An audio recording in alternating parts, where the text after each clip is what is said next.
खास बात की तरफ। ऐसे हालात में मैं आपको इससे पहले भी कह चुका हूं कि अपनी हिफाजत खुद इख्तियारी के लिए कुछ इशारे कहनाइए मैंने हमेशा से आपको समझाए हैं और अभी भी कोशिश करता हूं। देखते हैं आप कितने समझदार हैं। दोस्तों याद रखिए, और गर्मी का महीना भी चल रहा है, कि हर घर में ये सारी चीज़ें होनी चाहिए जो आपको बहुत काम आ सकती है। सबसे पहले तो हर मुसलमान के पास नारियल काटने के लिए एक छुरी होना चाहिए।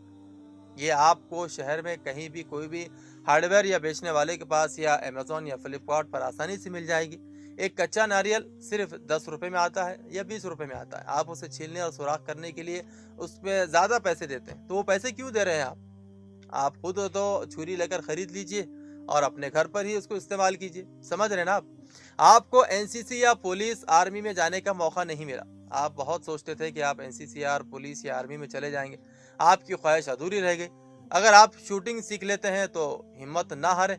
एयरगन 0.17 जो कि मार्केट में 3 या 4 हज़ार रुपये में आती है, और नेट पर 17.0 बोर एयरगन आसानी से मिलती है। उसकी लाइसेंस की भी उसको ज़रूरत नहीं है, आप वो घर में रख सकते हैं। उसके अलावा हालात को देखते हुए आप घर में 20 किलो ब्लीचिंग पाउडर की एक बोरी रख लीजिए। 1 लीटर पानी में सिर्फ 10 ग्राम ब्लीचिंग पाउडर डाल दीजिए। ये सैनिटाइजर का बहुत ज़बरदस्त मुतबादिल। ख्याल रहे कि अगर आप गलती से 200 से 300 ग्राम उसमें डाल देंगे तो ये बहुत ख़तरनाक हो जाता है। इसके छूने से इंसानी जिल्द को शदीद नुकसान पहुंचता है, शदीद जलन होती है। समझ रहे हैं ना आप मैं क्या कह रहा हूँ? कोरोना के दौरान सफाई की ज़रूरत के लिए 10 लीटर तेज़ाब रखना ज़रूरी है, क्योंकि बाथरूम के क्लीनर से बराबर सफाई नहीं होती है। हर मुसलमान के घर में 40 से 50 कोल्ड ड्रिंक्स के शीशे की बोतलें हर वक्त रहना ज़रूरी है, क्योंकि पता नहीं कि मेहमान कब आ जाए और हमें उनकी ज़ियाफ़त करनी पड़ जाए।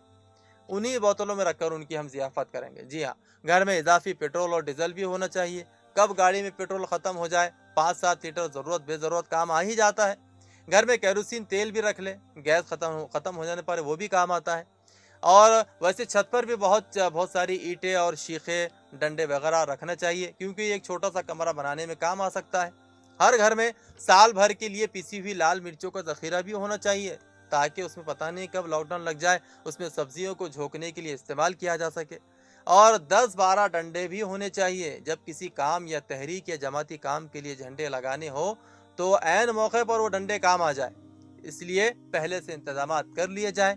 आप समझ रहे हैं ना मैं क्या कह रहा हूँ? बस अल्लाह से यही दुआ है कि अल्लाह ताला तमाम आलम इस्लाम की, तमाम मुसलमानों की और ख़ास तौर से भारत के मुसलमानों की हर जानिब से हिफाजत फरमाए।